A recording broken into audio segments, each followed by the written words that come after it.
ish. And I feel like I need Gin and Zeus playing in the background instead of my royalty-free theme song. We've got DJ Digital Dave Lander, one of my best friends. I want to thank him for joining us here today. I introduced this in the beginning of the podcast, but I made Dave, based on his feedback, I made him my take on a Tom Collins. And I didn't just do a plain Tom Collins, as I described before. I had to kind of spritz it up a little bit. I used a really good Monkey 47 gin, and I used rosemary simple syrup, and then we topped it off. Instead of topping off with club, we've got a little Prosecco, because to quote famed bartender Sasha Petrosky, you don't drink champagne on Tuesday. Can't explain it. That's his saying. But we've got Dave here. Dave, a little bit of the bubbly. Dave, how you doing? Good. How about yourself?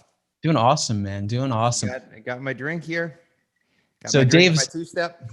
I'm gonna probably drink from a little bit of the Prosecco here too. So Dave and I were talking a little bit earlier today, as Dave mentioned, a little bit of the bubbly. That's a wrestling reference. We were talking about terrible wrestling gimmicks earlier. Dave, tell me your favorite terrible wrestling gimmicks. So, well, I don't, if they're my favorite, I don't know if they're terrible or not, but I was a big Jake the Snake fan back in the day. I always thought it was, they'd show the snake in the bag in the corner, and you never knew if the snake was going to come out, if he was going to get it and throw it on his opponent. So I was a big fan of Jake the Snake. Obviously, The Undertaker. I mean, that was the gimmick that was so good that even after wrestling left the gimmick era, it still stayed around because it was that good.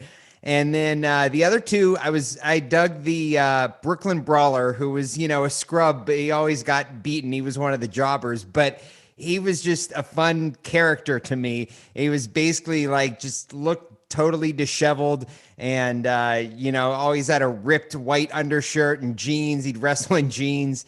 And then, my other favorite, because it was so bad it was good kind of thing, was the Repo Man, because the Repo Man would come in, he'd come in matches that he wasn't even part of, and he'd steal things from ringside, like he'd repossess the Intercontinental Championship belt or something like that. So I always thought the Repo Man was a fun one too. There were some times when I was not so great at paying my bills in my 20s, and then people like the Repo Man and IRS just scared the shit out of me in real life. Too real. It's way too real for me, way too real. So I've got some questions here. And we're just going to be a loose conversation. We're going to drink a little bit, and God, it's been a long day for you, hasn't it? Am I getting Dave in a bad mood? It's been a long day. It has not been the best of days for me, but we're working through it. I had a few 2021 wedding postponements today. One of which was a date in which I'd already turned down a Las Vegas wedding because I'd already had this booked. It was a DC wedding and it was already booked, and I turned down a Vegas wedding because I had this DC wedding booked, and now the DC wedding is postponing. So that one was like especially painful because I was, I could have had I lost, a great wedding because of it, because of holding the date. So it's hard. And I've said to brides and grooms, it's a tough thing now, because on one hand, I completely understand, even though now there's people moving, not because of government restrictions, because they're not allowed to, but because of government restrictions, and they might have to be at half capacity or have social distancing with tables and things like that. And I fully understand, with your wedding day, you'd want to have your full-on wedding the way you envisioned it. I mean, this is the most money you're ever spending on one day in your life.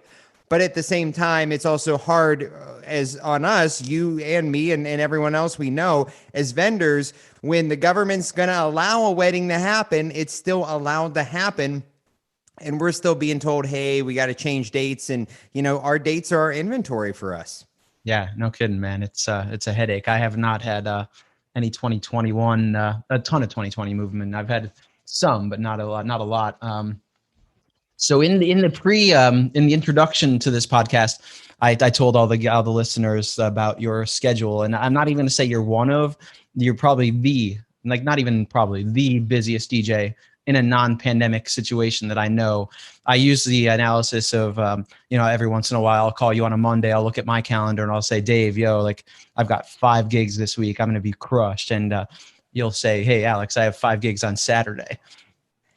How do you Yeah, handle that schedule? that's pretty much life, non-pandemic life for me. The two people that I know that have come close to me, we used to always jokingly rival with each other's calendars. Are our homie Freefall, who in Orlando, and a funny story. Once actually, Freefall and Alex were both staying at my house on the same night, and they ended up, my son Champ at the time had a bunk bed. I only have one son, but he wanted a bunk bed when he was little. I think he felt more secure in it. There was like a roof on the bed. So Alex and Freefall both stayed on the top and lower bunks of Champ's bunk bed about 3-4 years ago.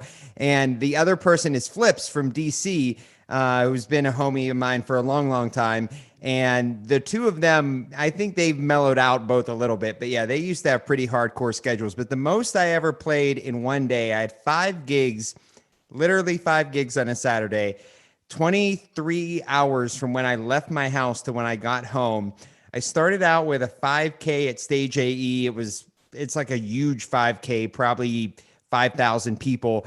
And then I went to this little birthday party that wanted me so badly. It was a tiny backyard birthday party, but they wanted me so badly they were willing to schedule the party exactly around my schedule. Like whenever I could come, they're like, we're going to schedule the party. So I do this party, which is actually about an hour and a half outside the city. And then I do a wedding, which is an hour and a half outside the city in a different direction in Washington, PA.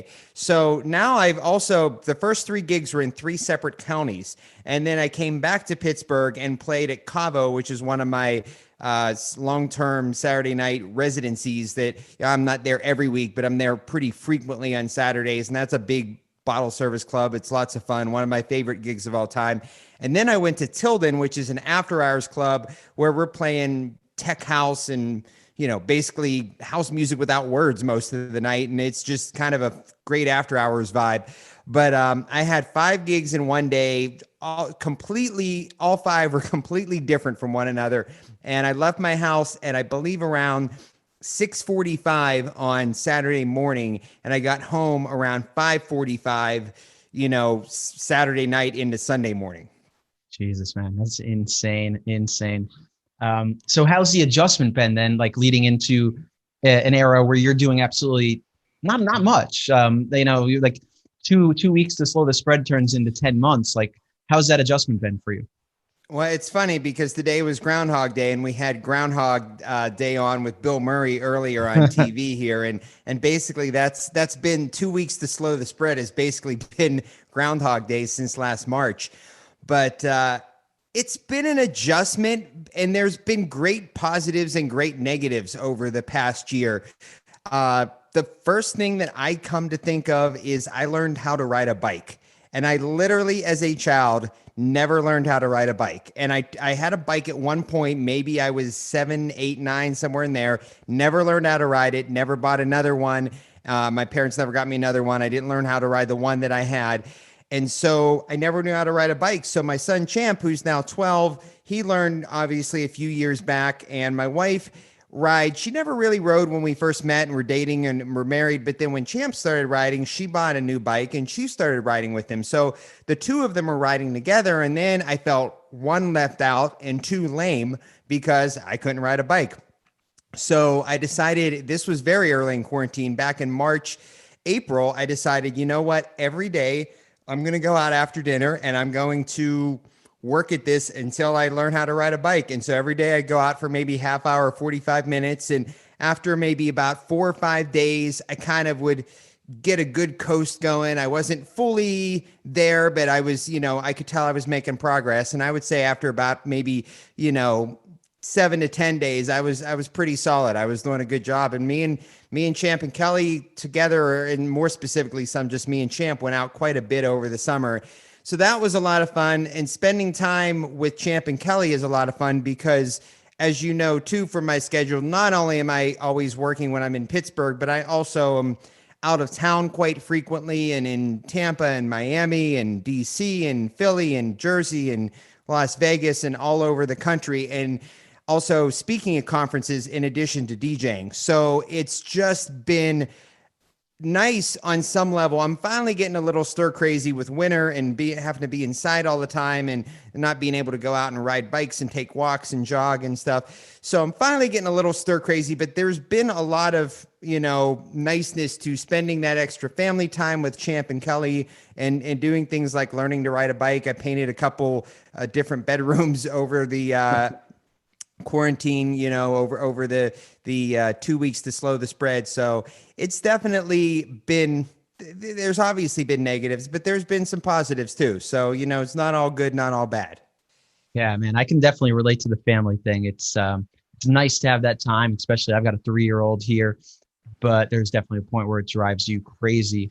One of the things I wanted to ask you about, because I know prior to the pandemic, you had just kind of gotten started on this, and I feel like it was a good shift for you and a positive out of a negative, was the speaking circuit and the education and training thing. I can remember you doing it on a very small scale prior to the pandemic, but it seems like you're kind of getting more and more, and it's kind of escalating and blowing up for you.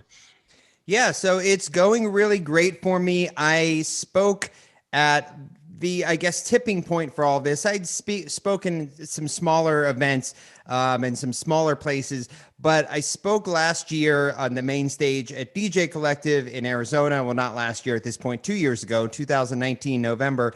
And I almost don't count 2020 as a year. Like if I say last year, I mean 2019. I feel like 2020 doesn't even count as a year at this point. It's like the old school elevators that didn't have a 13th floor back in the day. We don't talk about it. Anyways, so that was a big tipping point, and I spoke there on programming. And the reason I wanted to speak on programming is because I felt like I know it is the most important part of what we do as DJs, but yet it's something that nobody ever speaks about. You go to these conferences and the speakers are talking about marketing, and they're talking about equipment and gear and public speaking and sales and selling yourself and branding and your website. But nobody's talking about the heart of what we do, which is the music that we select, that we play at our events.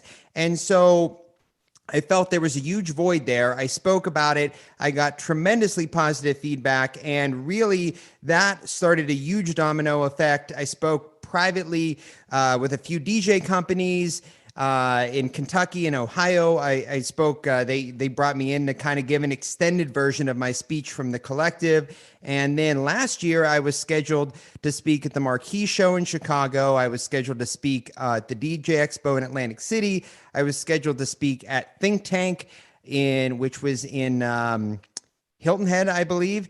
I was scheduled to speak at Wedding MBA, which was in Vegas. And I was also scheduled to speak at the DJ Collective again, which was supposed to be in Asheville, North Carolina. And all of that got canceled. Some of it got made virtual, but I did the 2 private talks before COVID happened. And then everything else pretty much got pushed. But this year, I'm already officially on the books for DJ Collective, which is again in Arizona. I am going to be speaking definitely at Marquee Show, which is in Chicago. So those 2 things are locked in, and Think Tank's locked in as well. That just got, pushed back a year, and that's still at Hilton Head. So those 3 I'm still speaking at. And my understanding for Wedding MBA is they were bringing back all the speakers, since really last year didn't get to happen in person. So there's nothing confirmed yet, but I should be at Wedding MBA again. And I'm assuming the same would hold true for the DJ Expo in Atlantic City. I'll hopefully be speaking on that same circuit this year that I was supposed to speak on last year. Yeah, I remember Think Tank. I used to be in that thing. That was cool. I kind of miss it sometimes. So I want to talk about your DJ sets. And I know that people that are listening here might not be DJs, might not understand this, might go over their head, but I also anticipate a ton of DJs listening to this. One of the reasons why I chose the drink I chose was when we interview and when we select guests for the show. And obviously I reached out to Dave personally and said, Dave, I want you to be my first guest. There's an interview form they fill out, and I make a drink based on kind of their feedback, what they like, what they don't like. And Dave specifically said, I want a Tom Collins. And I had actually never drank a Tom Collins before, so I don't have a reference point on this. It's a very varied, it's a variation on Tom Collins for sure. You could actually give it a different name if you wanted to. But as I drink this, I realize it's a little bit tart. So I'm making a little bit of a pucker, a sour face, which is kind of what people do when they listen to DJ Digital Dave's sets, because it's like that, oh shit, he just did that kind of thing. So, and that's a nice segue here on my part, verbally. But let's talk about Dave's DJ sets and kind of what your inspiration is, because I feel like musically and song choice wise, a lot of DJs play the same songs, and I think Serato, which is the software we use, is kind of a proponent for that, since it's sorted digitally by beats per minute. But Dave does it in a way and constructs his set in a way that is like fucking just the next level, next step up. So if you can, just share some basic thought process behind that. Well, so the big thing that I'm trying to do in any night, and this doesn't matter if it's a wedding or if it's a corporate event or if it is a nightclub or a bar, casino, I'm trying to, well, it's twofold. One, I'm trying to take people on a musical journey and in essence tell a story. But I'm also trying to, a big thing for me is I'm trying to create moments, and I'm trying to create those, oh shit, I can't believe he played that song moment. Playing that song that someone, you know, takes them back to high school, takes them back to college, takes them back to a different time in their life. And so I look for those songs that are great songs, that were loved songs, that were songs that people were passionate about, but at the same time were songs that DJs kind of don't play anymore for whatever reason. They just fell off the map. So I'm always looking through music, whether it be old charts, whether it be listening to other DJs or listening to Spotify playlists, or I mean, old music charts are a big thing for me, but I'm always going and trying to figure out what is that song that I can play, that I can create this moment that nobody was expecting, but is still going to be a popular song. And I think a lot of DJs just kind of go through, you know, the motions of playing similar songs all the time. And I have this discussion with other DJs about weddings. And that's a big part of what my talk is about on programming, is that it's okay to play your Bruno Marses and your Earth, Wind and Fire and Michael Jackson and Justin Timberlake. That's all fine. And I play all of that as well. But you should not play only that, because then there's no uniqueness to yourself. There's no flavor to yourself, to your set. And there's nothing that makes that set uniquely you. And nobody's ever going to walk away from a DJ. You could play Bruno Mars and Rihanna and Justin Timberlake and Prince and Madonna all night at a wedding, have a packed dance floor the entire night, but nobody's going to walk away from that wedding remembering you or remembering that the music was unique, because they've heard that music at 100 other weddings. And so what I want to do, and I still do play those songs at weddings and those artists, but what I want to do is, whether it's Waka Flocka Flame, whether it's Good Charlotte, whether it's, I remember one of my favorite reviews ever, and these were, I think most of this was on the request list. Some of it I might have thrown in on my own, but I had a wedding where the bride said something in my review on The Knot about, when you have a DJ that can seamlessly mix from Annie Lennox into Carly Rae Jepsen and also throws Wu-Tang into the set, it's the best party ever. And that was the core of her review about me, was about the music. And people are going to remember, you know, I can't tell you how many times I get, oh, you're the DJ that played Rage Against the Machine at a party. You're the DJ that played, you know, Fall Out Boy at a party, or Good Charlotte or something like that. You know, something people maybe weren't necessarily expecting. And so that's a big thing for me, is taking people to a moment and taking people to a place that is meaningful to them, and that they weren't that night walking into, they weren't expecting to go to that place. And when they do, that's when people are going to remember that set. And one of the slides in my presentation is that a good DJ, I forget the exact verbiage, but it's basically, in essence, a good DJ keeps people dancing all night. A great DJ makes that night memorable. Dude, absolutely. Absolutely, man. I feel like, to an extent, part of that is, I don't know whether we want to use the term like the veteran term or whatever. Like, maybe we want to call us grizzled young veterans, maybe, because we're not like at the 60 plus, you know, disco era DJ stage, but we lived through that mashup era, which is, Dave and I met on MySpace, which he had to remind me where we met, because I didn't I didn't fucking remember. Dave knows more about me than I know. That's for sure. Dave, I can call Dave and he can probably tell me my medical history. I just have a better memory than you. Dude, I have a good memory for some things, but for most things, it kind of sucks. Yeah. I had no idea that you even like gin, which is, another thing about tonight. Well, so that's interesting. Let me go on a little tangent about that. So for me, drinking and what I drink really is all about the environment I'm in. And you would probably never have and never will see me drinking gin in a nightclub, because if I'm in a nightclub, I'm going to be doing shots of Jameson or shots of tequila. And that's what I'm going to be doing, because to me, that's kind of what you're doing in a nightclub, or I'm going to be drinking out of a full-size bottle of champagne. So, but when I'm like kind of chilling, like when Kelly and I go out, my wife, and we go to like New York once a year when it's not a pandemic, and we'll go to find all these cool little craft cocktail bars and speakeasies. And when I'm just in that kind of just chilling mood, to me, that's like gin time. So I really have different types of drinks for different, I guess, vibes and different environments. So gin is just my, it's, what is it here? Tuesday night, just Tuesday evening, taking it easy. That's a gin vibe for me. Yeah. Nice, man. So before we go back into the music talk, I do want to talk a little bit more about gin. Are Tom Collins drinks usually this tart?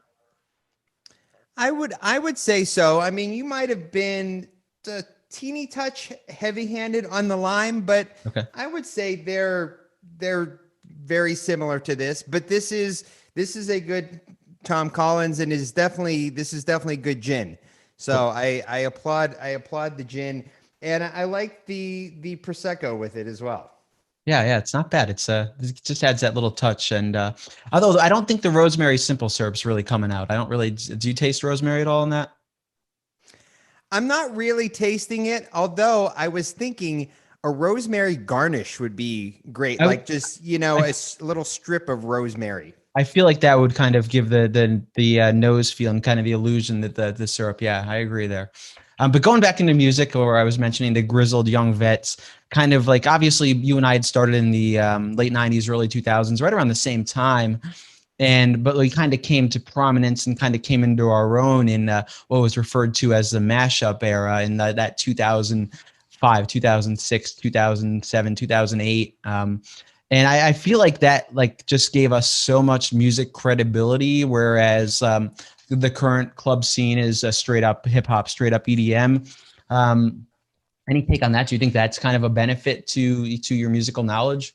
I think that was a benefit to my musical knowledge. I can say when I started at 15 years old, I was DJing in a roller skating rink. And I can say I always had a thirst for more music. I always wanted to learn and know and listen to more music, experience more music, know more songs. So even when I first started in the mid 90s, I spent a lot of time learning my 80s at that point. So whether it was new wave 80s or funk R&B 80s or, the early era of hip hop, I really spent a lot of time in the 90s. The 90s stuff, the new stuff was easy. I mean, I was a teenager. I was on top of everything that was coming out that was brand new.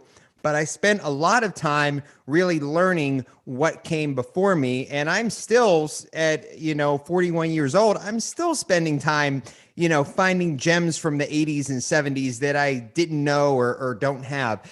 So that was huge for me, in that I always really spent a lot of time learning my music. But definitely the mashup era was huge on multiple levels. One, knowing, you learned a lot of music there because you played a lot of music there. Also, two, I have so many great edits from back in the day. Crooklyn Clan was the huge site to go to back in the day. And you had Discotheque at that time was making mashups. They weren't making remixes like they are nowadays. They were making mashups, and you had DJ AM, and you had DJ Scene, and you had Kevin Scott, and all these guys, Spider, Scene, they were all on Crooklyn Clan, and they were all making mashups. And so I have a lot of gems from back in the day that I'll bust out that even DJs are like, yo, where did you get that? And it was something that was super common in 2006, but so many people that were DJing back then maybe aren't DJing right now. So not only knowing the music, but having the music still from that era has been huge for me.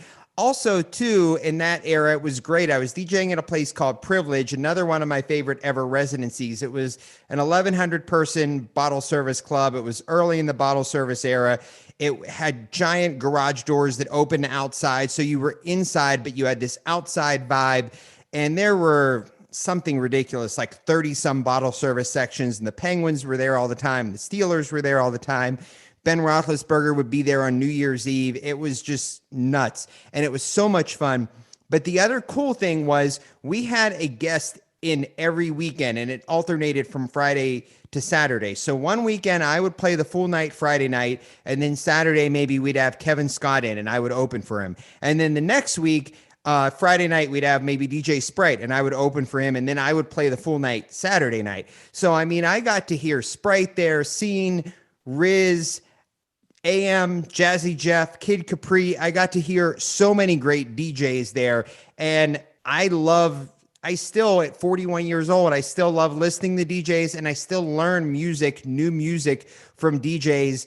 And I've learned music even from DJs that probably aren't as good as me, but they picked the right song at the right time, or a song I didn't know. So I still, at 41 years old, and I don't get an opportunity to enough because of how much I work, but I love going out and listening to DJs.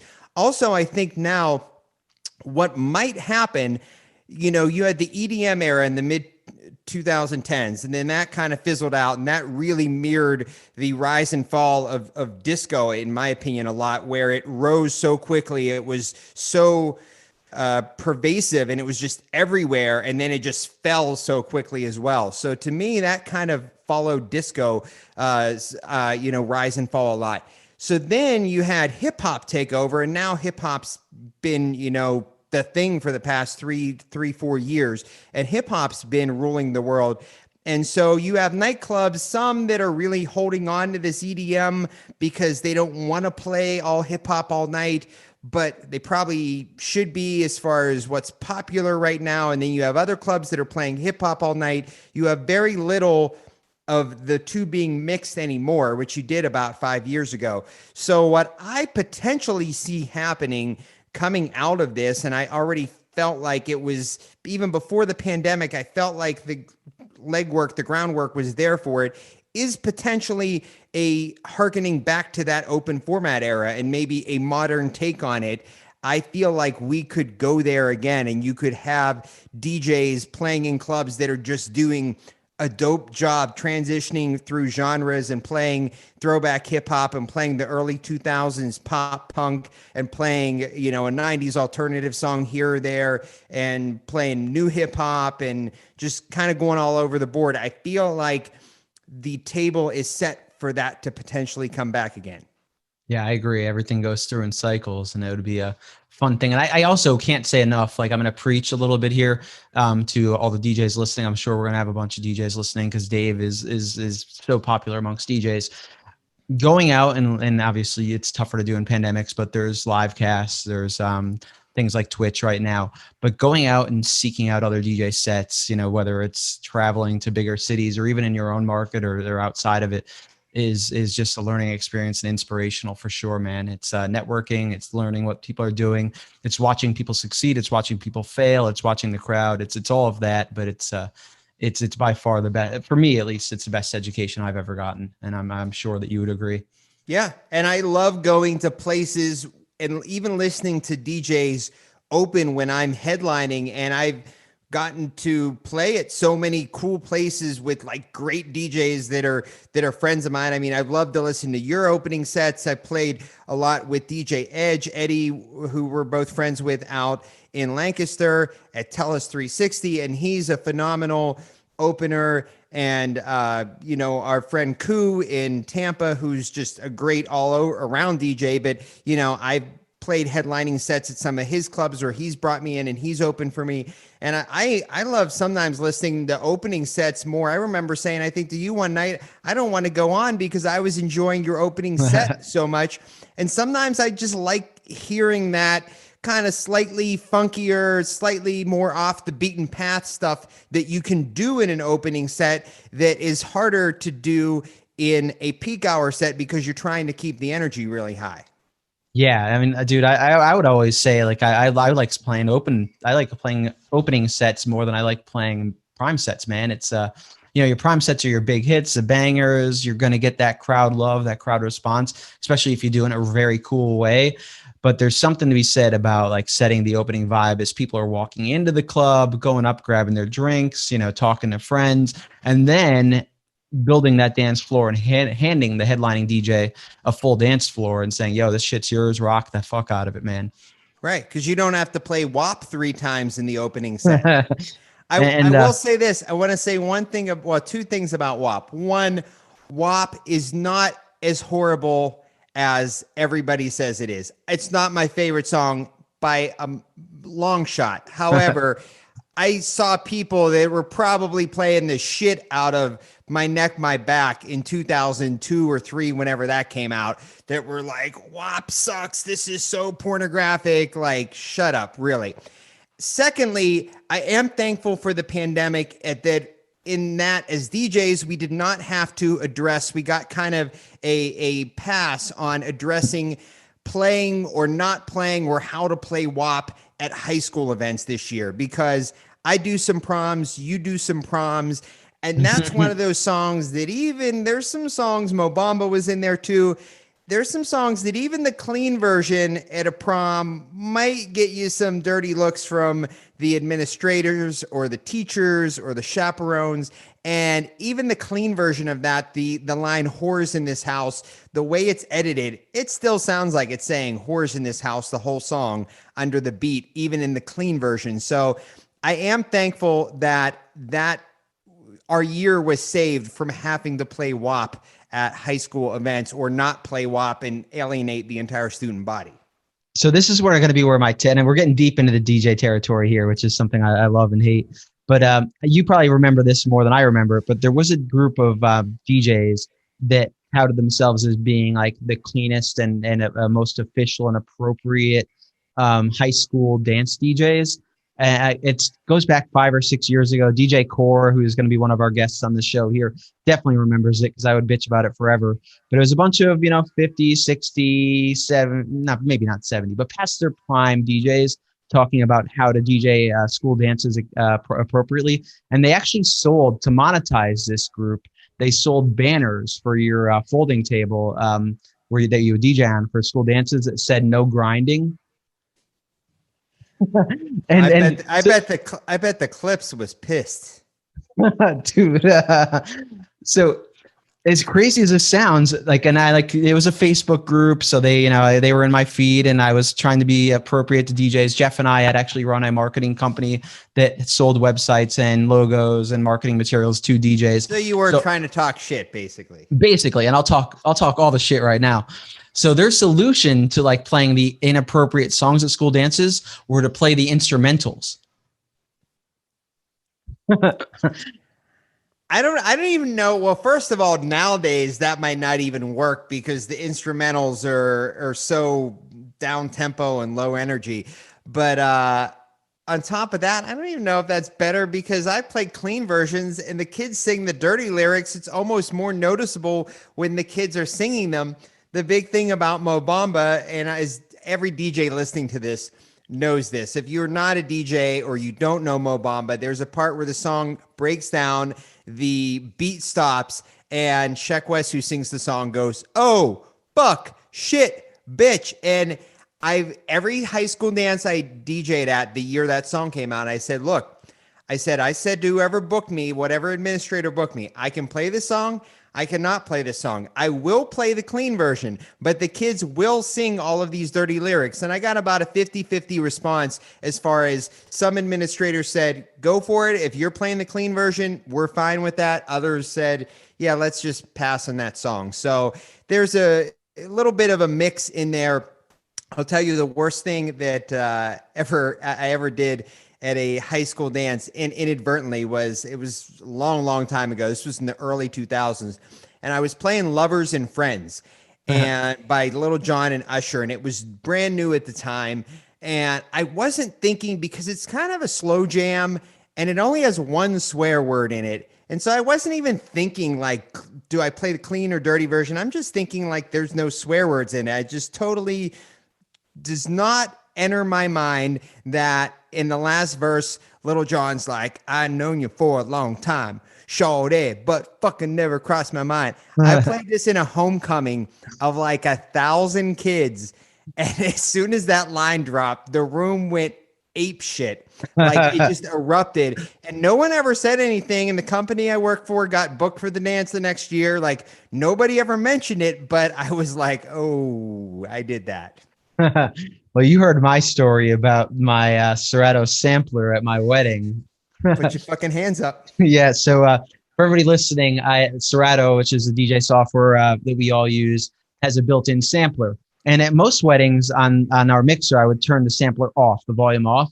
But this particular one, I didn't have it on, and I was searching for a song. My cursor wasn't in the search field, and I hit the Q button for a sample, which was Little John going, "Put your fucking hands up."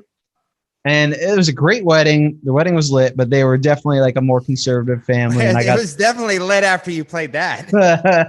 they were, I got some dirty looks from mom and dad, that's for sure. But I recovered, and I was mortified. It's terrible, terrible, terrible, terrible. Yeah. My closest to accidentally hitting the sample was hitting the sample. Fortunately, I don't any longer have the "put your fucking hands up" in any of my sample buttons. It's just DJ Digital Dave drops. But I hit a Little John DJ Digital Dave drop in the middle of play at a Pitt basketball game, at an NCAA basketball game. Like while the ball's in play, like I bumped it, and all of a sudden it's like DJ Digital Dave, and I'm like, oh shit. And nobody, even our producer, nobody, I don't know if they didn't notice or they just saw that I pulled the volume down right away, and they're like, okay, it was an accident, but nobody ever said anything to me about it. But that was my worst bumping of the sampler. Man. And I want to get into that too, talking about DJing for sports teams. I know your background with Pitt goes that you were actually your class president. Am I wrong there, or correct? I was not a class president. I was on student government board, which was only, so our student government is a group of 8 people, and then there was a president. So there was 8 people and then a president, and the 8 of us voted. We were, in essence, quote unquote, Congress or the Senate, however you want to look at it. All of the budgets that would go to all the student organizations we would vote on, and then we would have our own budget to do different things at the school. We bought a giant, like a $74,000 panther statue that was made in Italy to put outside our student union. And it was funny because at the time when we bought it, a lot of the students were like, yeah, we're really, not a fan of you spending that much money on that. And it was funny because it was one of the few things, even in student government, we kind of had a liberal side and a conservative side, and we didn't agree on a lot of things. But the statue, the Panther statue, was the one thing all 8 of us were all about this. It passed unanimously. And we still got some flack from the student body and the student newspaper. And now, 20 years later, it's so crazy when you drive into campus on a game day, all the students take like Pitt shirts and Hawaiian leis and any kind of Pitt decorations, and they put them on the statue, and everyone takes pictures of it. And it's this big campus landmark. But it's funny that it was actually a little bit controversial when we actually purchased it. But yeah, so I was on student government board, but it was pretty serious. We would have to run for election, and the entire like 15,000 person student body would vote. And the winners, I think I got over like 1,000 votes. Like I think about 3, 4, 5,000 people would actually come out to vote of the 15,000. So it was a pretty legit experience from a political standpoint, from how you would really run for an office. Yeah, that sounds legit. Dave, Mitch McConnell, Lander over here. But now, so that may have been insulting, depending on your standpoint. But talking about like sports DJing and in-game DJing, how did the Steelers opportunity come apart? Because it's so different than a club DJ, a party DJ. Did they lend their hand to each other? Did somebody like from the team see you in a club and recommend you? How did that start? So the way that worked out is I was actually DJing. So I first was DJing for Pitt basketball. That was what I was doing first. And then Pitt football was not happy with who they had doing their music, and Pitt basketball was happy with me in basketball. So they slid me over and had me doing football as well. And then the Steelers and Pitt share the same stadium, Heinz Field. And so the game day producer for the Steelers, who's basically in charge of the entire production room, he is on site for all the Panthers games in case there'd be some sort of problem or anything goes wrong. He's familiar with all the equipment. He's basically usually never has to do anything, but he's there as a potential troubleshooter just in case type of person. So he seemed to like what I was doing at the Pitt games and noticed me because he had to be on site for the Pitt games. So they asked me to do, it was 2016, the Steelers were playing the Ravens, who's their big rival, on Christmas Day. It was a Christmas Day game. And they said, would you be interested in filling in? The regular DJ does not want to do the game. And so I said, sure. Like I've been a huge Steelers fan my entire life. They're my favorite sports team, period. I was so excited for this opportunity. So I go in for a few games. I go in one game against Dallas to shadow their other DJ. And then we play the Giants. And that game, I played half the game. He played half the game. So I kind of shadowed him the first half and I played the second half. And so then we get to the Christmas Day game. I play the game. We win the game. It goes great. I get great feedback. And they said, hey, do you want to come in next week and work the Cleveland game? So I said, sure, I'd love to. So I come in the next week, work the Cleveland game. The following week, we make the playoffs, winning that week. And so actually we made the playoffs because we beat the Ravens. And then they said, would you like to work the Miami playoff game? And I said, sure. And finally, at the point when we got to the Miami playoff game, I said, do you guys want me to work every game? Because I'd absolutely love to, but you're just asking me one game at a time. And they're like, oh yeah, we'd absolutely love to. That's the plan here. So I think what was happening was they were testing me out on that Christmas game, and they were testing me out under the premise that it was a, filling in for the other DJ because it was Christmas. And if they didn't like me, they could just say, well, hey, thanks for filling in. No hard feelings. But they did like me, so they kept me. But it is totally different in that you're, on one hand, you're in essence part of a live TV production. And what we're playing is not the music you hear going off and on to commercials on the TV, but we are basically producing the TV show that is on the Jumbotron inside the stadium. So basically, I'm in a room and on a headset with all of the people that are coordinating all the in-stadium videos, whether it's just a replay, whether it's the live play that's being shown up on the screen, whether it's a presentation or a contest that's happening during a commercial break. I'm in the same room with all of those people, and there's about maybe 25, 30 of us in that room, replay people, technical directors, video people, the PA announcer. It's just, I could go on and describe it, but it's crazy because I don't think people realize how intense it is.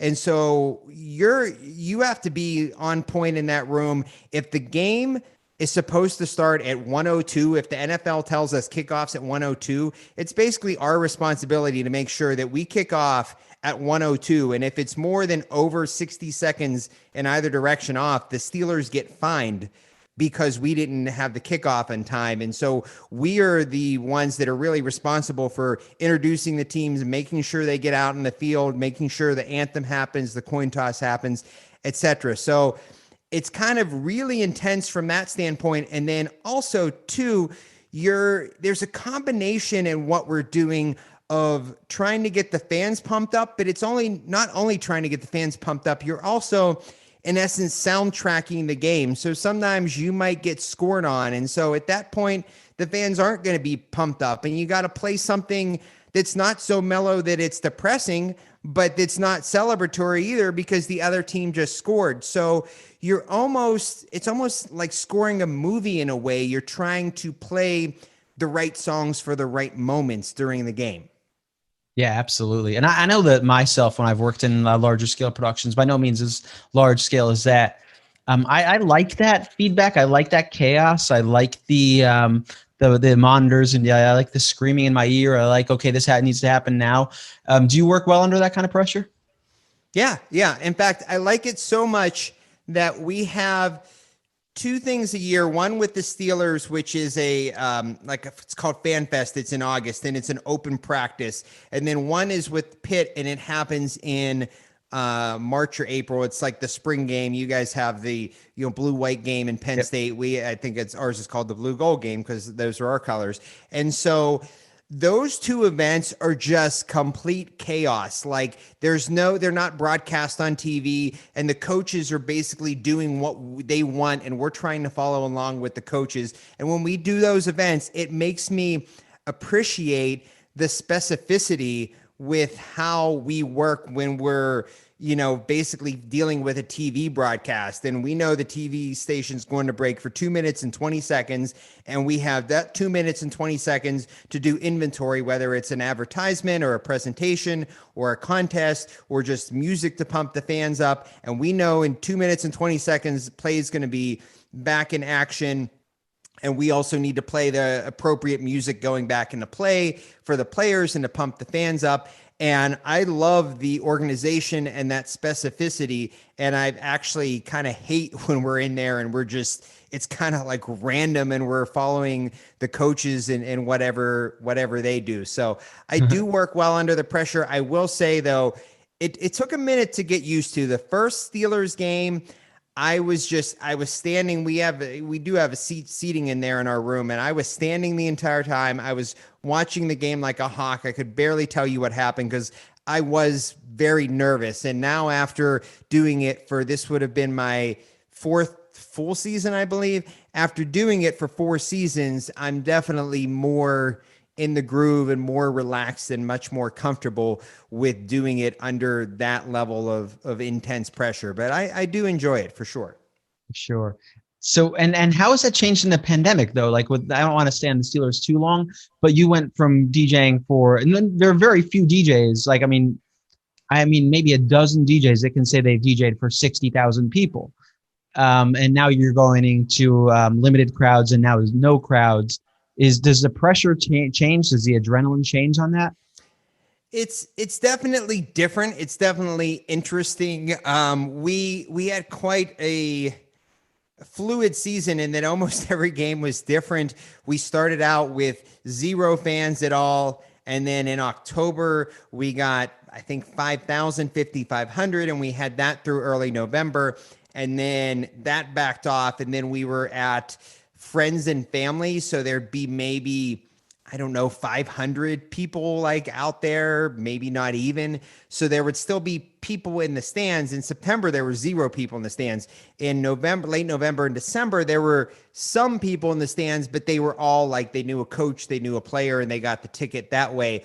So it was definitely almost every game was a brand new experience. And there was fluidity in how we were running our program. For instance, there was fan noise that was pumped into the stadium during play, but the fan noise was, by NFL rule, we had to take the fan noise out during commercials. I don't know what their mindset behind that rule was, but that was the rule. You take it out during commercials. So in the early games of the season, normally when we're on defense, we're playing loud music and it's loud rock or hip hop, trying to get the players and the fans pumped up going back onto defense and trying to distract the offense.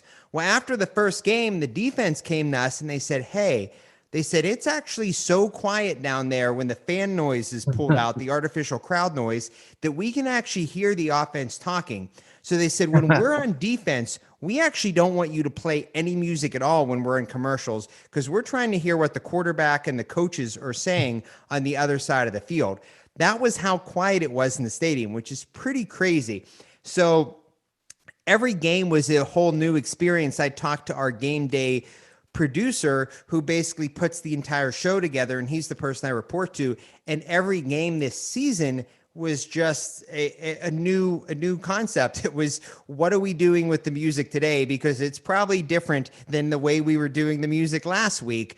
Also, too, normally you play music. It's like a combination that you're trying to play some newer hip hop to pump the players up, but you're also trying to play music to pump the fans up. And some of the more classic rock or things like that, the players might not care about, but it's going to get the fans excited, and it'll help the players. So you're trying to do a little bit of both. Whereas this season was much more focused on player-centric music, because most of the season, that's all that was there were players. Absolutely insane. And while we were talking about like having people in your ear and working well under that pressure, I guess without naming names, or maybe I'll name names. I won't name your one residency, but I'll name a spot in Bethlehem, Pennsylvania that we played, Broadway Social, where the owner of the club very much loved hanging out in the DJ booth and was just up your ass to make an announcement. The microphone also dangled in front of your face, sometimes whacking you in the forehead. So for reference, it was one of those microphones like the Michael Buffer boxing ring microphone that dropped down from the ceiling. It was basically just hanging on the XLR, and he'd say shit on the mic, and then he just let it go, and then it's swinging like a pendulum and hitting you in the face. So he was a goofy, like just like a hardcore Italian guy, and just like hey, play this song right now, hey, and my favorite part, like, so Dave's got the best story here, because like he would just always question your music choices, and then you'd point to the crowd and you'd be like, whatever. I mean, my answer, I'll just be 100% honest. My answer was just farting in the DJ booth, and you would eventually leave. Dave had a funny story at the end of the night though, like. What was it? The cops were outside. What happened there? Well, so first, my fun story during the night. This is one of those clubs, and I've had these clubs before. I played in DC clubs like this. They're like, don't play too much hip hop. Upstairs is the hip hop room. Downstairs is the open format room. We want you to play everything. And then the whole night, it's just play more hip hop, play more hip hop. And I'm like, you started the night out telling me not to play too much hip hop, and then you keep telling me to play more. So during the night, I'm playing the Killers, Mr. Brightside. And the dude's like, yo, he's like, you can't be playing this shit. They're going to riot. They're not going to like this shit. And so it's in the middle of the song when he's telling me this, and he's in the DJ booth, and it gets to the line where they're like, let me go. And I turn the filter down, and the whole crowd sings the entire line. And he looks at me and he's like, okay, well, maybe I was wrong. So that was my fun story during the night. But anyways, at the end of the night, and I don't know if this is true. I don't know where this came from. This is, I can tell you crazy nightclub stories for days. Oh, same. But the security guard, one of the security guards or assistant managers is like, yo, there's cops outside checking people. If you have any drugs, just drop them on the floor. We'll take care of them.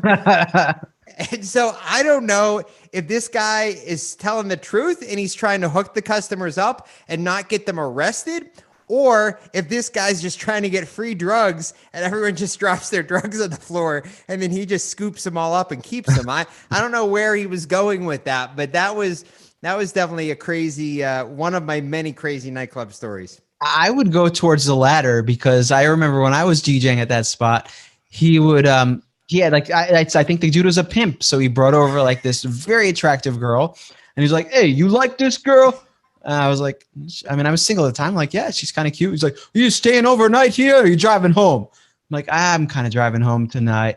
He's like, oh, well, I would have given you her for a good price. You know, like, I'm like, oh, okay, cool. I got you. That's not even part of your DJ rider. That's not comp. You don't yeah, really action there. I get a discount, but I probably wouldn't get paid that night, right?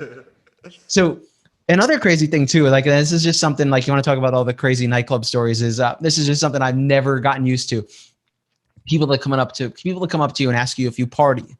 And I'm like, it's dude, dozens and dozens of times people are like, hey, you party? And I'm like, I'm fucking DJing in a nightclub. Or even if I'm there as like a guest listening to people, like a DJ. I'm like, yeah, I'm hanging out. Of course I fucking party.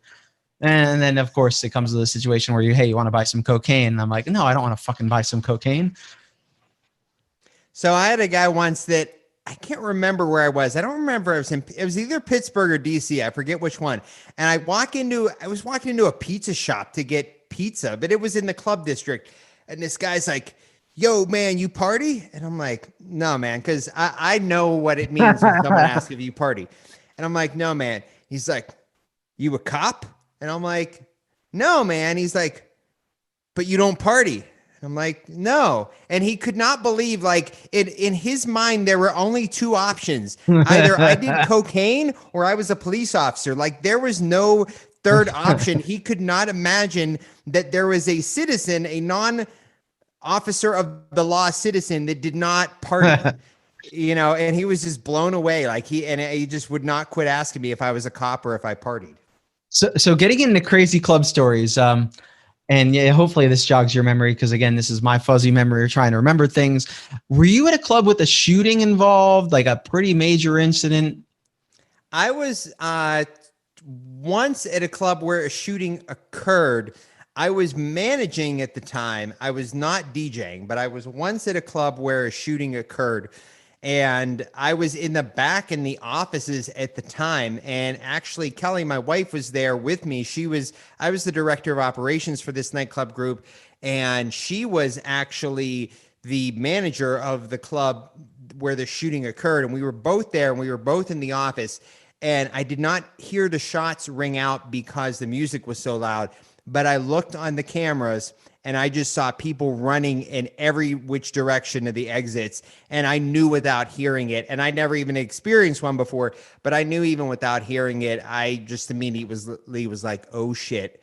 I realized what happened. And the crazy enough thing, nobody, of course, ever got arrested. The guys, got away with the mob that was running out, and nobody knew anything, of course, because that's how it goes. But what was interesting about it was that I heard the real story from the bouncers kind of on the DL, and that was not told to police. And what apparently happened was one guy wanted to shoot another guy, but he didn't have a gun, but his boy had a gun on him. And he was trying to get the gun from his friend, and it went off and it shot him in the stomach. So the guy that got shot actually wanted to shoot somebody else, and he was trying to get the gun passed to him, and it went off and shot him.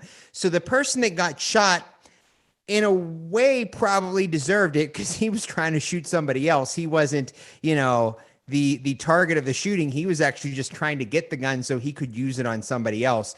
So that was the story I heard, the word on the street story. Now, it's crazy. I'll tell you what, one of the worst things that ever happened, actually it's happened twice to me in a club. Once was girls did it, and once a police officer did it. But I don't know if you've ever been in a club where pepper spray has been sprayed, but that is not fun. Because when that pepper spray is sprayed inside, the ventilation system, basically the AC or heat or whatever's running, just sucks it in and then starts circulating it. And then there's just pepper spray in the air in the entire place. I've had it happen twice. Once it was a girl that did it. Once it was a police officer that did it. Both times were equally unpleasant. So it's pretty wild. I actually didn't know the shooting story. I like, after how much you and I talk, and for everybody listening, Dave and I talk like 3 or 4 times a week. I didn't know that one. But did a bouncer punch you in the face once? There's a story that I remember. Like that's a good one. So that place was Chrome, and this was 2002, and this was in barely legal after hours. It skirted. I think we skirted the letter of the law. I think we were technically legal, but within the spirit of the law, we probably were not legal. But it was an after-hours club, and it was open till 5 a.m. And there was this bouncer that stood on the stage with me, and because the DJ booth stage was the highest spot in the room, and his name was Zeus. And Zeus, I probably don't need to elaborate after I say his name was Zeus, but he was allegedly, I believe, I was told, I didn't know this for a fact, but I was told he played for the Atlanta Falcons in the 70s, early 80s, something like that he was either a lineman or a linebacker. And Zeus's arms were about the size of my thighs. And that's not an exaggeration. His arms were literally the size of my thighs. And Zeus was so imposing that I once witnessed him stop a fight by approaching the two guys that were fighting. And they knew that if they didn't stop fighting, he was going to beat the shit out of both of them. So I've never seen it before. They just stopped fighting because they didn't want Zeus, because this was, for those of you that don't understand, prior to cell phone cameras, bouncers did not break up fights. Bouncers beat up people that were fighting and then threw them out of the club. And that was not just in one place. That was everywhere. Yep. Basically, prior to like 2003, 4, or 5, basically, if you got into a fight in a nightclub, the bouncers beat you up and then they threw you out. And again, I'm not saying there weren't exceptions, but it was the norm. It wasn't like, oh, this was one place with a bunch of bouncers that were bad seeds. It was the norm. That was kind of how nightclubs worked. So anyways, Zeus was normally like my boy. Like people would come up all the time and request songs, and he'd whisper in my ear. He'd be like, yo, Dave, just pretend like I'm telling you something, and they'll go away. And I'm like, cool. So Zeus was super, super cool. But this one night, it was like a Tuesday or something after hours. This was a slow night, and Zeus comes up and he asked me if I'll play some reggae music. And I'm in the middle of a mix. And we had CD players at the time that was like the Newmark CDN88, like a dual CD deck. And I'm in the middle of mixing. And I said, hold on 1 second, Zeus, let me finish my mix. And I would have totally played, it was a hip hop night. Playing like dancehall reggae was completely within the vibe, especially in the early 2000s, of what could be played in there. But I just wanted to finish my mix first. And Zeus literally said to me, I don't want to wait. I want a goddamn answer. And he just hit me right in the face, and I just went down. So apparently he was having a bad night. So he goes over to the doorman, or the girl that asked for the song actually goes over to the guy at the door, which is the manager, JJ. And she said, hey, Zeus just knocked out the DJ. And JJ's like, for real? And she's like, yeah. And so the owner was there too, Mike. And Mike and JJ are debating on whether Zeus really knocked me out or not. Well, for the DJs listening, I had the volumes up on both songs when Zeus knocked me out. So then both songs were just all over each other. The mix wasn't right, and there were beats everywhere and vocals everywhere. And so they were listening to that, and they're like, yeah, maybe Zeus did knock out the DJ. So they go over to check on me, and Zeus is standing there in the DJ booth, like, with his shoulders up, like nothing happened. He's still watching the crowd, and I'm just laying there on the ground. So they go over to Zeus. Mike goes over to Zeus and it's like, Zeus, did you knock out Dave? And Zeus is like, yeah. And Mike's like, why did you knock out Mike? The owner says, why did you knock out Dave? And Zeus says, because he wouldn't play reggae. So then Mike's like, okay, well, Zeus, then like you're fired. You have to leave. And Zeus is like, I'm not leaving. So you have to understand that like probably the second, third, and fourth biggest bouncers we had at this club altogether could not take Zeus out of the club. Like if Zeus decided he wasn't leaving, Zeus was not leaving. So fortunately, this was right next to Permane Brothers. For those of you who have been in Pittsburgh or as residents or visited Pittsburgh, you've probably eaten at Permane Brothers. If you haven't, make sure to check it out. And so Permane Brothers, in addition to being a place where a lot of DJs and clubbers eat late night, is a place where police officers go to eat late night, that are on the overnight shift. So Mike, the owner, goes out, and there's fortunately police officers that are out, in their car. They were either pulling in or pulling out of getting Permanes, and he catches them. And he says, hey, one of my bouncers just knocked out the DJ. I need you guys to come upstairs and get rid of him. He won't leave. We tried to fire him. He just won't leave the club. And the police officers look at him and they said, is it Zeus? So the police officers knew of Zeus's existence. And so Mike's like, yeah, it's Zeus. So they're like, okay. So he goes back upstairs, like 5 minutes go by. They don't come in. And he goes back downstairs to the police officers and he says, why aren't you coming upstairs? And the police officers say, well, we're calling for backup. This is going to be Zeus's third felony, which means he'd go to jail for life if he's convicted of this. So he's probably not going to go easy. So we're waiting for backup. I'm like, oh, shit.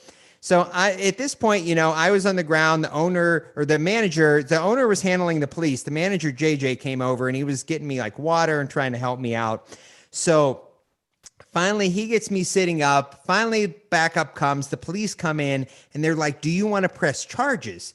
And all I could imagine was Zeus in a cell, like basically, I don't know, like drawing pictures of me with like a broken rock on a wall, like waiting to get out of jail and come get me. And I'm like, nah, I'm good. I'm like, if he's fired and he leaves, like, I'm good. So they get rid of him. He leaves, and they're like, you up to DJing the rest of the night? And I'm like, sure. So I tried to have a sense of humor about it. I went back on, and the first song I played was "Mama Said Knock You Out" by LL Cool J. And then the night ended, and crazy enough, Zeus actually waited not for me, but he waited for the owner until 7 a.m. Leaning on the owner's car because he was incredulous about being fired, and the owner waited in the club until Zeus was long gone. The owner waited in the club for Zeus to leave so that he could safely get to his car. But yeah, I mean, God, I could probably write a book on the after hours spot, the amount of stuff that happened there. But yeah, that is a, I guess, fun story nowadays. But that was the time that I got knocked out while I was in the middle of a set. That's absolutely insane, man. And as we wind down here, Dave, I tagged Dave earlier in a question on Facebook, since this is our first podcast. So we don't have a listener group yet. We don't have a fan base. So I wanted to end every podcast with some listener questions. And I can't say that I'm surprised, but I could say that I'm every fucking question is the worst question. I'm not a big fan of DJs to begin with. I'm just going to be straight up. But let's I'm going to go through them. I'm literally opening up Facebook now, and we'll whip through some of these. And I feel like for this episode, let's just make fun of each individual person that asked a stupid question. So they at least get their shout out on the show. Right. I'm not leaving out anybody because they were all pretty fucking bad. Even some people that I thought maybe would have some good questions. And Dave was kind enough to jump in on here, so I'm happy for that. Let's go. So we've got Dave. Dave actually asked himself, or gave himself, the best comment, which was kind of mirroring what a normal 23, 24, 25-year-old girl at a club would say. Why didn't he play WAP again? Not just why didn't he play WAP, but why didn't he play WAP again for me and my friends? We're leaving in 10 minutes. So that's a typical joke, when girls request a song. Hey, can you play the song for me now? We're leaving in 10 minutes. Yeah, no, we can't play it now for you when you're leaving in 10 minutes, because guess what? We want you to fucking stay all night and spend all your money. So let's see here. Mark Rach. We both know Mark. Am I pronouncing Mark's last name right? Yeah, well, it's I've even asked him. I mean, Mark's another one of my best friends, and there's different Rach. Like, it depends on which family. He's even said it depends on which of his family members you ask how to pronounce his last name. So, or we can just go with DJ Hypnotizer, because that's Hypnotizer. He's a good dude, man. I love him. But again, that's not even a joke. But he asked, of course, everybody's got to fucking have a sense of humor. You can't ask a legit question. I'd ask that question. Oh, no. If you're a DJ and you ask a question on Facebook, you're totally getting trolled. You're not getting real answers. Dude, you have to know. So when I posted this question, I'm like, I'm going to get 50 troll replies and 3 good questions. And I was cool with that. So Mark, but you don't even feel like you got the 3 good questions. I don't think I got 3 good questions, dude. So, if the Earth is flat, do the moon and all the other if the Earth is flat, do the moon and all the other planets are flat? I think he's literally trying to just sound like an idiot. Am I wrong? If the Earth is flat, do the other. If the Earth is flat. My answer to that is definitely Bernie Sanders. I you actually posted Alex Jones in a tinfoil hat, which was not bad. Brandon Blaine, what's his DJ name? Darth Vader. Darth Vader. Is the sky falling? So I can actually tell you what that is in reference to, and that is actually in reference to the fact that I have been saying for quite some time now that I feel that RIAA, which is the recording industry, is going to basically come after Twitch. And I basically said, when people have asked me, why haven't you gone to Twitch? And it's very tempting because I see that there's a great DJ community there. But having been someone that's been kicked off SoundCloud for DJing and kicked off Instagram for DJing, I I can see the writing on the wall that Twitch is going to get shut down. And some of my friends are like, well, why do you hope Twitch gets shut down? Because, this is helping some of your friends make money and they're making income off this. And there's a great DJ community there. And I've clarified, I don't hope that Twitch gets shut down. I don't want Twitch to get shut down. But having been doing this for 25 years and having seen all of the mid 2000s sites that like Crooklyn Clan and those type of sites get either shut down, or a lot of the remix sites. I mean, Crooklyn Clan made it through legally, but some of the other sites like yourremix.com got shut down. And then you had a lot of the blogs, Palms Out Sundays and those blogs that were posting tracks back in the day. Those got shut down, and now the record pools are getting attacked, and people got kicked off by record labels from Facebook and from streaming on Instagram. And I've told my friends, hey, Twitch, it's going to come, and it sucks. I don't want it to come. It's not something that I want, but I don't want my friends to be surprised either when it does come. So that is what his, and he's basically referencing me as Chicken Little, the sky is falling, because I don't know, he thinks it's not going to happen. I don't want it to happen, but I feel like it's only a matter of time, unfortunately. Yeah, I think Twitch is like, I remember all those remix sites getting shut down. Yourremix.com, I'm not ashamed to say, like, dude, I was making Manic Mike and I, under the cover band moniker, which you joined later, we were making $1,200 a month on it. So yeah, it was good side income, and it was crazy like that, how fast remixes sold on those sites. This question's actually good. I don't know, like maybe it's generic, but it's good. Michael Cataldi asks, what are the top 3 songs in terms of play count in Davis Serato library? I know how you answered on Facebook, but do you know those offhand? Like, I feel like you do. So I have Serato up here. And so I will tell you the number one. Now, keep in mind, Serato has only had play counts. This is something me and Alex have both wanted for a long, long time. Since 2006, officially. In fact, in 2018, I believe it was, I met one of the VPs of Serato in Atlantic City, and I asked him about play count, and he actually said to me, I've never heard a DJ ask me about that before in my life. And I said, you've got to be kidding me that you've never heard it. Like, Serato DJs have been clamoring for play count for 15 years. Bullshit. But anyway, so this is probably only, I don't know, a year and a half, 2 years, whatever, worth of play count. But my number one song actually is 1-2 Step by Sierra. Damn. Yeah. And Missy Elliott. I don't know if that's something that people would expect. And I can tell you the reason that's probably my number one song is that's a song that I can play almost anywhere. Like, I can play it kind of opening setty at like a hip hop night, or even maybe a bottle service club. I can play it, at weddings. I can play it at the casino. I mean, it's something I can kind of play anywhere. And there's, a lot of songs have their places in this venue or that venue. And a song I might play at almost every wedding, I might never play at a club. And a song I might play almost every night at the club, I might never play at a wedding. So 1-2 Step is one of those songs that's kind of can be played everywhere. So my second is my Going Bad and Truth Hurts tone play routine. So Going Bad by Drake and Truth Hurts by Lizzo both have the same note pattern in them.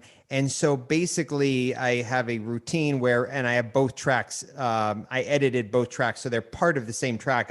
I mixed them together live, but it's basically a track that has the Drake first and then the Lizzo second, and I do a live routine with it. So that is number 2, although that is probably falling because, Truth Hurts kind of, I'm sure it'll come back someday, but kind of got a little played out. So that's taken a little bit of a backseat. And my third song in there is my Happier Blank Space bootleg mashup, which is Taylor Swift and Marshmello, which I actually came up for specifically for the DJ Collective in 2019 to perform and to play out there. So that is actually a personal edit blend of mine that I like quite a bit, that I've gotten quite a bit of great feedback from. And so that's something also too that I've play in a lot of different settings, is probably why that made number 3. But also too, I did find it interesting. I wanted to look and sort out what the three songs I played,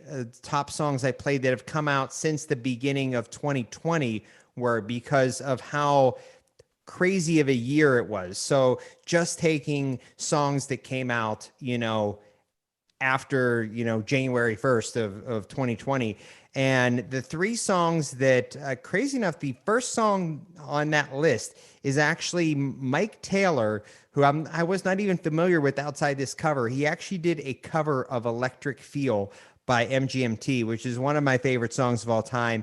And it was on DMS Record Pool, and it's kind of it's an indie cover, but obviously I know the song to begin with is an indie song, but he makes it a little more indie dance than indie rock. But it's Mike Taylor, Electric Feel, and that is my most played song that came out after January 1st, 2020, which I think definitely attributes to how loungy the past year has been, because I've been playing in a lot of environments where it's a casino or a bar, but there's no dance floor. So you're definitely setting more of a vibe than you are trying to create a dance floor. And I think that being my number one song is a testament to that. Number two was the Scooter edit of Mood by 24K Golden.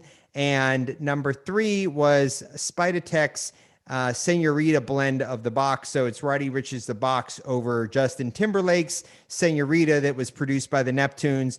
And again, that's definitely something I'm playing in the loungy environment, and that people get to hear The Box by Roddy Ricch, which they like, but it's not a super down tempo hip hop song because it's not really a party. It's more of a loungy environment. So those were my three top songs that I played in that came out after, January 1st, 2020. And I thought that was interesting to look at because of what a weird year last year was.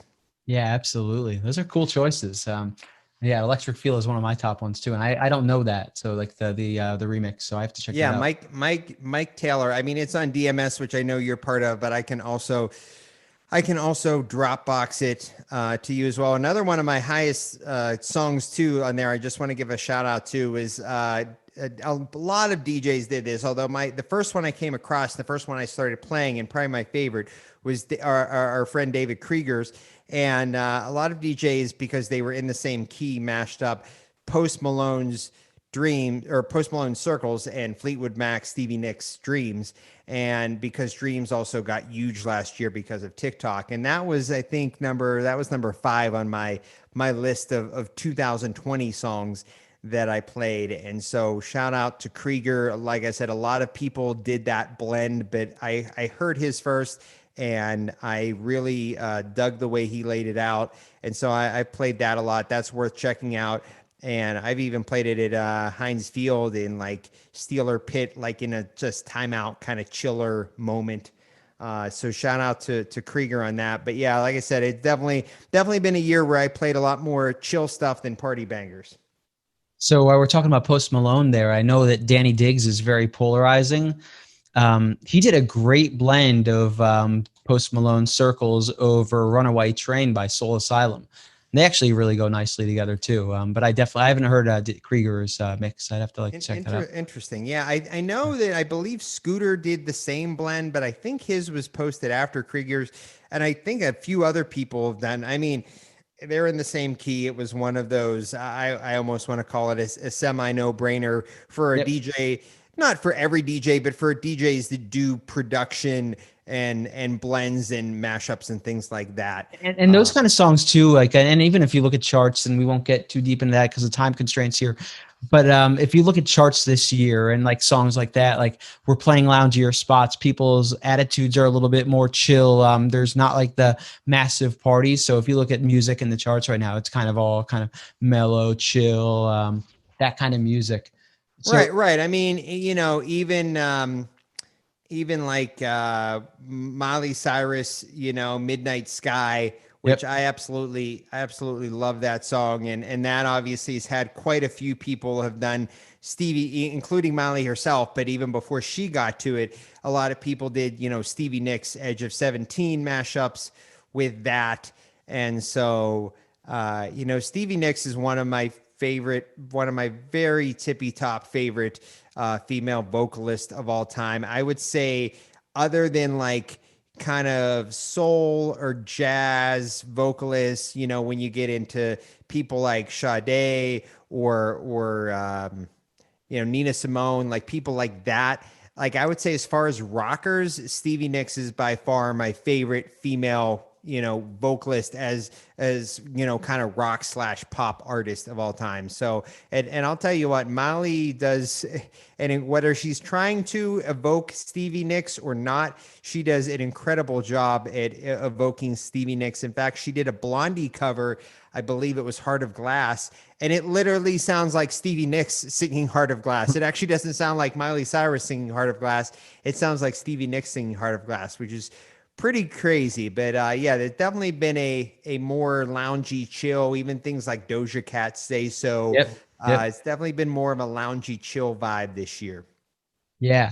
And yeah, Miley Cyrus is definitely kind of coming to her own. So Ernie Lara, who I really expected a good question from, asked if he could charge his phone in your DJ booth. Big Ern, and what I told him, but I need to mention this because it's fun and you can do it and people don't know it, is I told him I would charge it, but I would plug it into the USB port on the CDJ. And for those of you DJs that are listening, you know what I'm talking about. It's basically to plug a flash drive in that has music on it, but it will also charge your phone. So I've basically, in DJ Boost, because I use actual turntables, have created a $2,000 phone charger.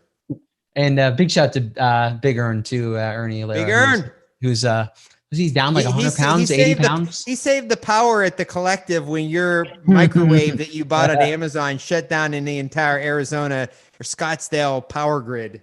So we were in Arizona for a DJ conference, and I was on a meal prep plan at the time. I paid money to have meal prep delivered to me, but I needed a way to heat it up. The hotel we were at, nice hotel, gorgeous hotel. Usually the upscale hotels don't have microwaves. So I went on Amazon Prime Now, ordered myself a $99 microwave, and as the urban legend goes, I shut down the whole power to the conference as it was a pretty shitty. I made the part up about his microwave shutting down the power to the conference, although everyone enjoyed it.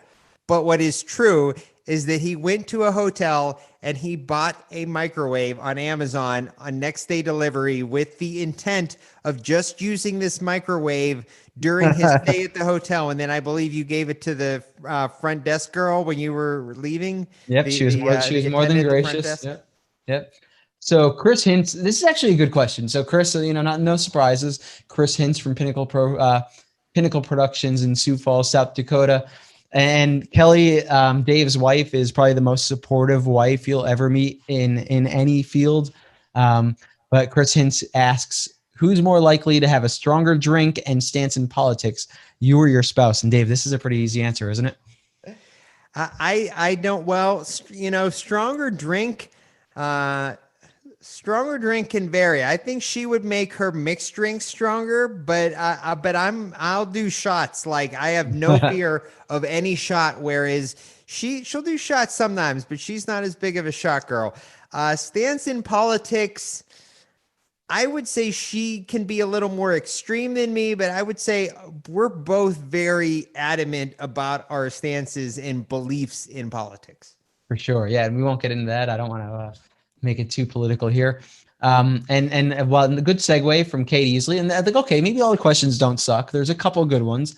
Kate Easley asks, what's Dave's least favorite shot? Dave. What is Dave's least favorite shot? Well, somebody I think jokingly brought up four Zambucas earlier in the thread there. The whole joke of the girl it was on video, went viral a year or two ago, that was trying to order four Zambucas from the DJ, which I have had people try to order Long Islands for me. I've never had people try to order Zambuca, but Zambuca might be, Zambuca's up there. I'll tell you what, though, I think the worst shot I ever had, though, in my life was warm Jaeger. I don't know if you've ever had room temperature Jaeger, but that's pretty awful. Like cold Jaeger is bad enough, but room temperature Jaeger is pretty nasty. But either that or Zambuca, I think would have to be. But I don't fear any shots. I mean, my go-tos are tequila or whiskey. So, there's nothing that I'm not gonna do. But I would say either Zambuca or warm Jägermeister would be my. I think I'm gonna have to go with warm Jägermeister. Even cold Jägermeister can be rough sometimes. So I'm going to go off and do a little promotion here. On August 27th, there's a book about Ameros, which is Italian digestives. And Jägermeister, although not Italian, falls into that category. And it's a category of liqueurs. If you go to Pennsylvania state stores, they're just blankly titled liqueurs. It's a category that I really have fallen in love with. So if you use Jaeger, which is like the digestives or Ameros, other than making really nice mixing ingredients, sipped on their own after a heavy meal, are meant to like settle the digestive system. So you definitely have a new appreciation for them after that. And there's actually a digestive or Amaro called Super Punch, which is famous in Pittsburgh, which I think I asked you about, and you said you'd never heard of it. I have not heard of it. No. Okay. It's old men in Pittsburgh love it apparently, and that's its routed in the United States. I'm sorry were you gonna? No. Go ahead. Continue. Go ahead. No. Continue. So the gentleman that wrote that book is going to be one of our future guests, and we're going to taste test Ameros and digestives. I got it. So basically, what you're in essence saying is that Jägermeister is the really bad tasting German version of limoncello. Yeah, to an extent. Yeah. I guess you could say that. Yeah. Because if I'm sipping on some after dinner digestive type of stuff, I think I'm going limoncello. And speaking of sipping on after dinner, I have to go on a very quick. I will make this quick, but side tangent. That me and Alex have eaten there together, but I've also eaten there several times on my own. First with DJ Koo. Big shout outs to Koo, the homie from Tampa. But if you're ever in Tampa, make sure you eat at Burns Steakhouse. It's BERNS. It's not BURNS. It's BERNS. Burns Steakhouse. Make a reservation like 2 months in advance because it fills up.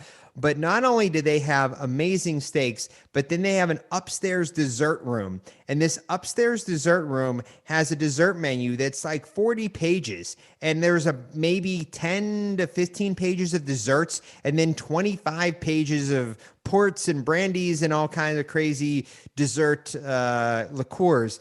And so I can't tell you a restaurant, just atmosphere, food, dessert, drinks. I mean, I've ever been to that's more spectacular. I maybe have one or two steaks, maybe Manny's, which we both eaten at in Minneapolis at the W Hotel, maybe edge them out on steaks, but they're pretty close. But just overall, the experience at Burns is like nothing else.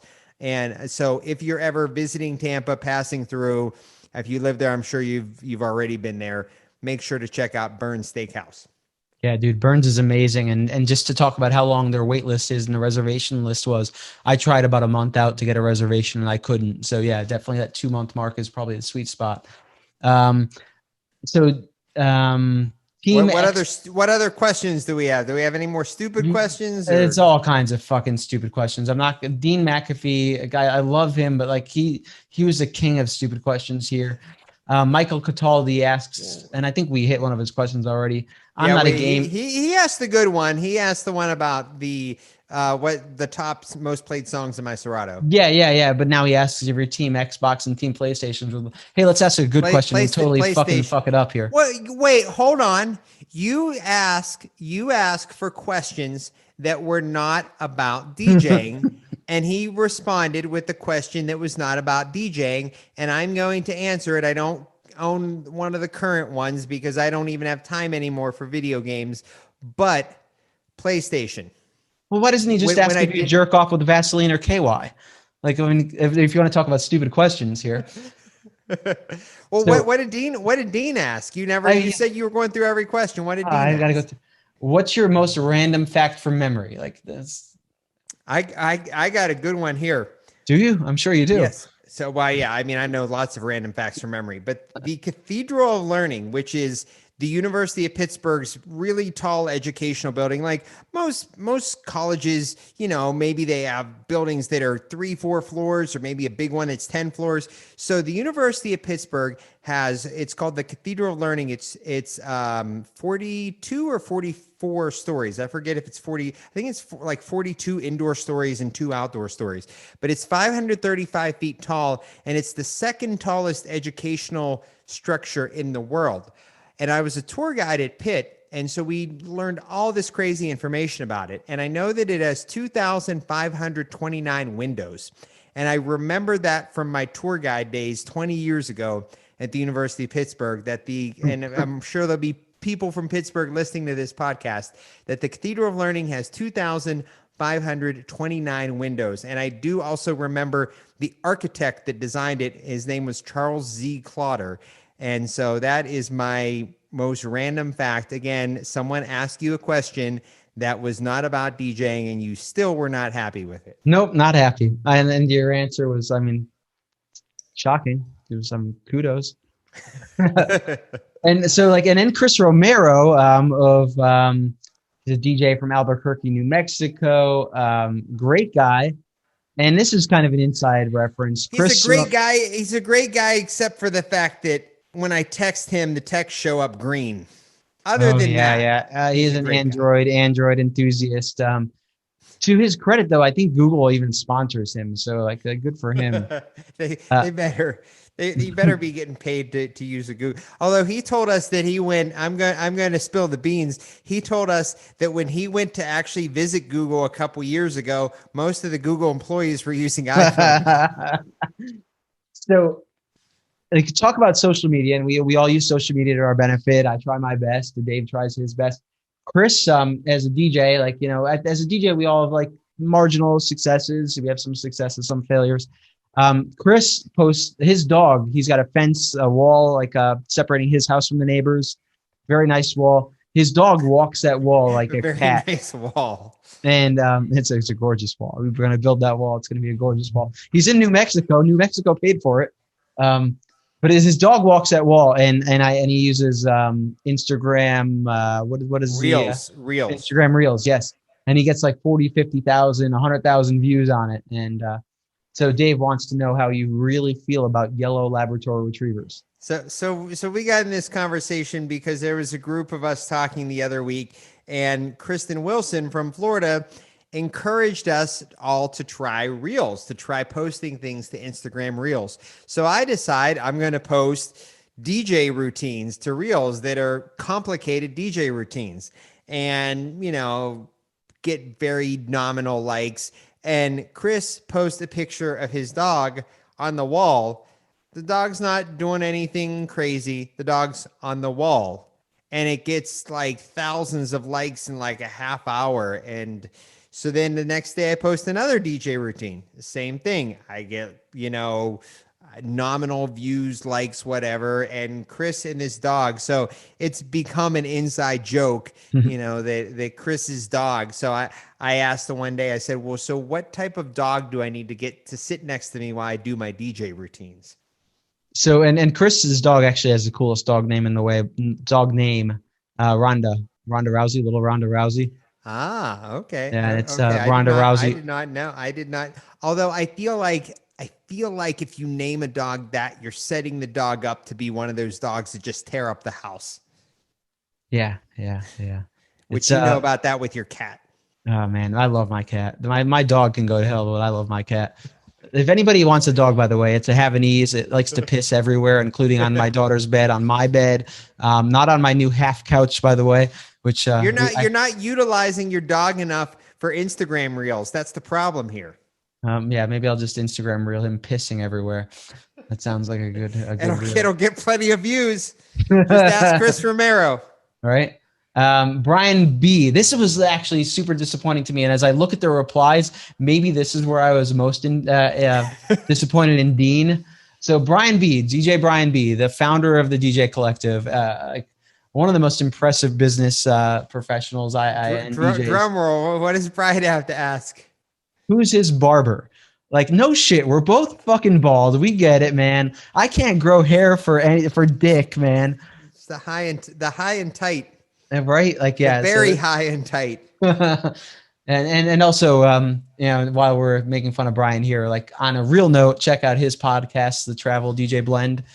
Pretty dope podcast. Which I was actually supposed to record with him earlier today, but I think he got stuck out of New York because of a snowstorm. I think he was in Florida and he couldn't get back to New York because of the snowstorm. But me and him and Jason Jan and I do a music episode once a month on we try to play cool songs that we use in DJ sets, but are a little off the beaten path, songs that even other DJs might not know about. And we try to expose DJs, and we have a guest each month. This month's guest is Stylist Chris, which is a really good friend of mine and one of my favorite DJs. So yeah, make sure to check out the Travel DJ Blend in general, but also too, I'm on there once a month with Brian and Jason Janai and a special guest each month.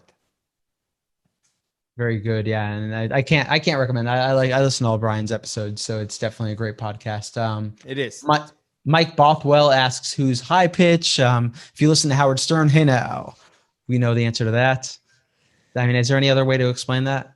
Not really. You got to get into it. Just Google high pitch Eric. Yeah, he's a dude. He absolutely loves Mark Wahlberg. I mean, I do too, and I probably do all the same shit. I think high pitch Eric loves him a little more than you do, though. I don't know, man. Didn't he say though he was willing to give Mark Wahlberg a hand job? I don't know if you're willing to give Mark Wahlberg a hand job. Why not? Maybe. I don't have a problem with that. Career advancement. Todd Powers, another fellow bald gentleman, asks us. I'll answer this. I actually don't mind this question. What's your razor of choice, Dave? Well, I don't think you straight razor, do you? This is actually a good question because I've used the whatever the current Gillette Fusion, the 5 blades, which is an allusion to your favorite Onion article of all time. Shove 10 blades in there perpendicular. fuck it, we're going 5 blades. Basically, they went from 3 blades to 5. But I will say I've loved them for years. And the last 2 packages I bought during the pandemic did not seem like the blades, like especially when I put a brand new razor on, a brand new cartridge on my handle, the blades did not seem as sharp or as smooth as they normally do. So I don't know if they had some sort of drop in quality because of the pandemic, but specifically since last summer, the ones that I've bought, I've not been happy with, and I've actually been looking for a new razor. So if anybody out there, for my head, I actually use clippers, and I have them set, like I don't even use a guard on them. I just use the lowest setting. So I always have a little bit of fuzz on the top of my head, but for my face, I do use a, the Gillette Fusion, but I've not been happy with them lately. So if anyone has razor recommendations, definitely hit me with them. And what razor do you use? So I like the Gillette Fusion a lot. Like for my head, it gives me the close. Like I straight razor my head, gives me the closest shave. The only thing that fucking gets me about the Fusion is like they've got that weird little back blade. So it's like a 6 blade on the back that's meant to like trim your nose, like in the hard to reach areas. So when I shave my mustache area, every time I nick like these little like nostril flares. And I get like little nostril flare bleeds, and it leaves me with a little Hitler mustache. So I've got to use, I use just by default, and it works fine. But the Schick Hydro 5 doesn't have that back blade, and I'm able to shave my mustache without looking like I hate Jews. So I'm gonna stick with that one.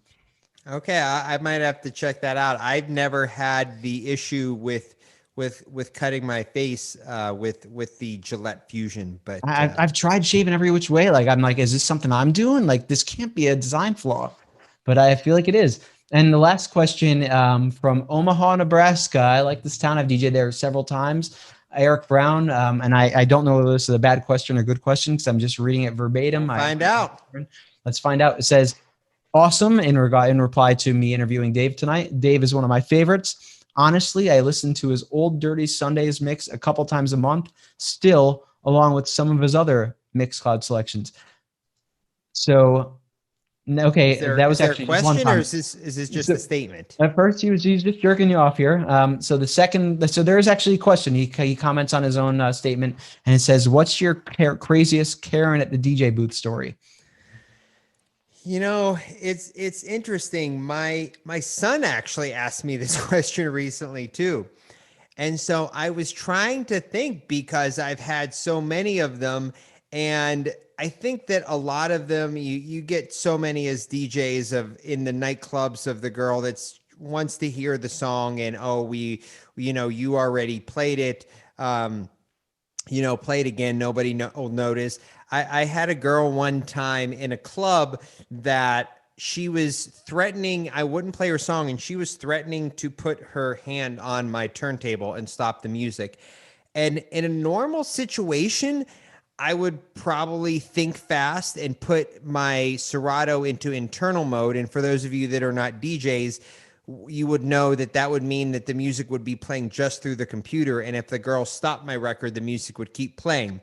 But I actually wanted this girl thrown out of the club so badly that I left it in regular mode and let her stop the music so that she would get kicked out. But there's been so many of those in clubs. So I'm actually going to go, and this is the story that I told my son, I'm actually going to go to a wedding. And I remember having a wedding where a aunt of the bride came up to me, and there was just a dance circle that had just occurred. And she basically wanted me to get on the mic and form a Soul Train line, but she didn't even know it was called a Soul Train line. She's just like, get on the microphone and line everybody up. So there's one line of people on the left side and one line of people on the right side, and they run down the middle. And I said to her, look, I said, we just had a big dance circle. And some people too, I guess what she doesn't understand is that the dance circle is like the white people's version of the Soul Train line. That's like the white version, because we can't do anything as cool with music because we're crackers. So that's like the white version of it. We just did it, lady. So I said, no, I said, I'm not going to do this. So she looks at me and she's like, well, I'll tell the bride.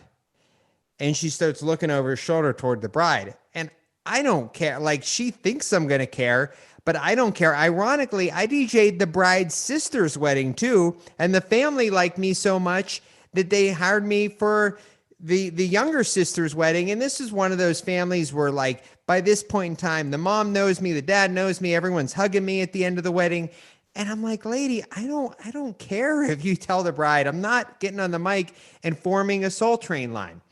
So just at that moment, the father of the bride, this is the aunt of the bride, so this is her brother, comes up, and the brother comes up, and which is the bride's father, the brother of the woman that's, the Karen that's talking to me. And he wanted something from me, but she starts yapping at him. He won't do this. He won't do it. He won't blah, blah, blah, blah. And so I can't hear what he's saying at first. And then all of a sudden I hear him say really loudly, leave him alone, referring to me, basically just telling her to bug off and let me do my thing. And so it was a Karen moment where I was actually vindicated by the client, and the client was just like, he's doing a really good job. He knows what he's doing. Let him be. So that is, I guess, one of my favorite Karen stories. I can, I'm sure, think of a million others. They're just so melded now into one another as a DJ. When you're in like the bottle service type clubs, there's just every other night. I had a girl one night that got so mad. This was actually another good one. And this is the other time I got punched in the face in a nightclub. But so this girl, it was Cavo, it was the bottle service nightclub, and it was Bartender's New Year's. And so we had this event once a year. It was like the Monday after New Year's Eve, and all of the bartenders, managers, DJs, whatever, from all the other nightclubs came to our nightclub. We weren't normally open on Mondays. We were just open this one Monday a year. It was like 1,000-person bottle service club, and all the service industry people that had to work on New Year's would come out on the Monday after New Year's. And a lot of cities do this at various different venues. So it's a fun event. It's all service industry. And at the end of the night, this girl comes up, and I wouldn't even normally think of her almost as a traditional Karen, but she comes up and she wants me to page her boyfriend on the mic. And her boyfriend apparently managed another bar. And I said, no, I'm not paging anybody on the mic. Like, you don't page people on the mic in 2020 in a nightclub. It's not, or 2018, 19, whatever this was. I said, no, I'm not doing this. And she's like, well, can you help me look for him? Do you know who he is? And I said, I don't know who he is. And she got so mad that I didn't know who her boyfriend was, because she thought he was like big shit because he was the manager of a bar, that she punched me in the face.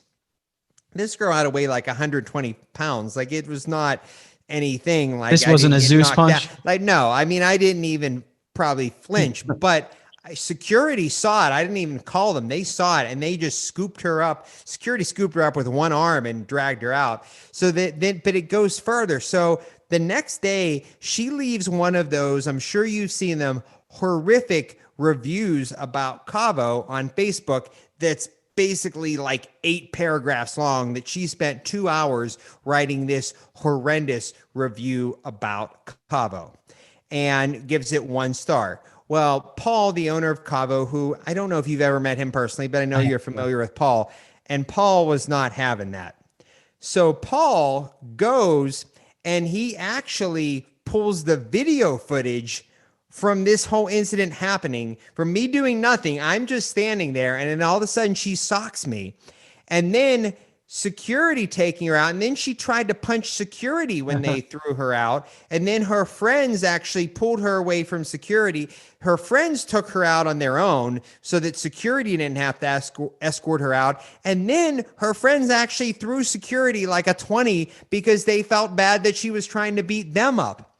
So he actually goes back on Facebook and posts this all. And I don't remember if he posted the video or he might have just said, if you don't take your review down, I'm going to post the video. I can't remember which he did, but he did that. And then her review magically disappeared. So that was another good Karen story. That one's actually almost better. So as we wind down here, we definitely have to wind down. I don't know actually how long this can record for. Great questions. I want to thank everybody that actually, the one person or two people that actually asked good questions. The rest of you can go fuck off. Dave, anything you have to plug? Where can we find you? Where can people pay you? Where can you monetize? Where can you pay me? So anyways, well, my favorite thing to send everybody to is my Mixcloud page, which is mixcloud.com/DJ Digital Dave. And there are tons and tons of mixes on there. And I try to be very varied in my style of mixes. I have everything on there from the Old Dirty Sunday mixes, which we just referenced, which is an old school hip hop and funk party in Tampa. I have very clubby EDM mixes on there. I have a yacht rock mix. I have a 2000s mix. I have a 90s mix. Currently, I'm working on actually a Valentine's mix that's going to go on Club Killers Throwback Radio. I'm also working on a 2000s pop punk mix. I am also working on, well, this is actually almost pretty much done, but I'm holding it until May. I'm doing another yacht rock mix, and I did 2 different G-Funk mixes, and I'm holding all 3 of those till summertime because it's just, those are summertime mixes, you know. So definitely Mixcloud. I want everybody to go listen to my mixes. I'm sure you're going to find something, no matter what your musical tastes are, that you like on there. And you can actually subscribe so you can listen to mixes for free on there. But if you pay $2.99 a month, you can actually listen as many times as you want. If you don't pay the $2.99, there's a limit on how much you can listen. You can't rewind, things like that. So you can definitely support me that way. And also, too, I've done a lot of crazy stuff this year, and it's been fun. I've done a lot of production work for people.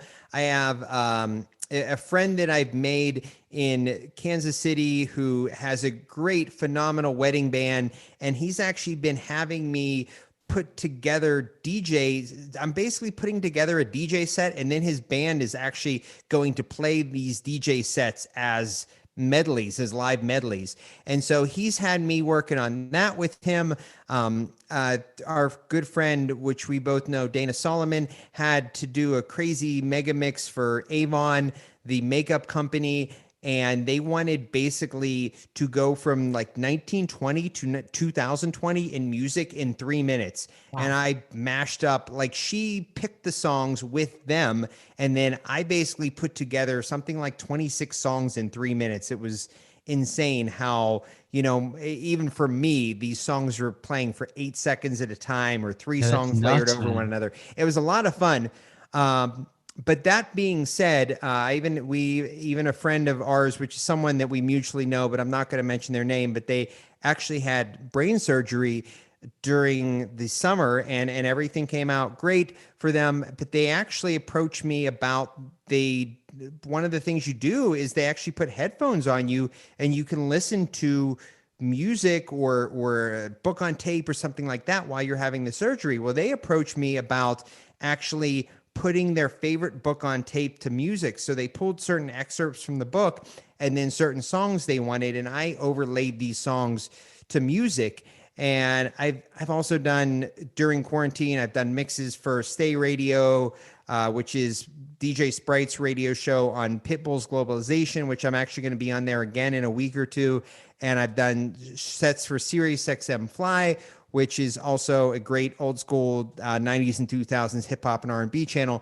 So I've done a lot of cool production work over the past year. So I guess where I'm going with this is, if you have any crazy production ideas, some of these things that I've done were things I never imagined that I would do or even existed. So I love doing production work. If you have anything that you're interested in approaching me with, feel free to hit me up. And Instagram, if you want to tag me or follow me, is at DJ Digital Dave 1. Very nice, man. Yeah, thank you so much. I can't express how gracious I am for you being here tonight. Yeah, looking forward to. We'll have to do it again. I feel like we could do a whole episode full of Karen stories. Oh, I'm sure. Or we can do a whole episode. I can do a whole episode on Chrome on the After Hours Club. Trust me, I can.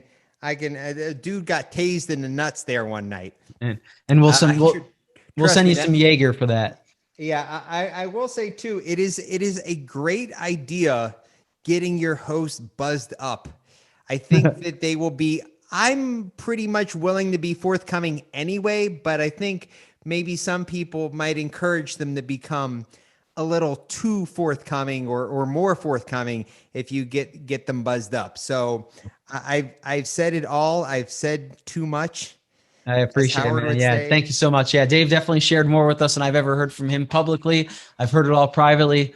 Dave, thank you so much. Appreciate having you, and have a good night. Thank you for the drink. It was delicious, and I have maybe a half serving left, and I'm actually think I'm going to save it for Kelly. Not that I don't want it, but Kelly loves Tom Collins too, and she loves champagne, and so I think I'm going to save the remnants for her to give a shot to and try it out tomorrow. Well, our next show I'll be sure to send too. But have a good night, and thank you so much, Dave.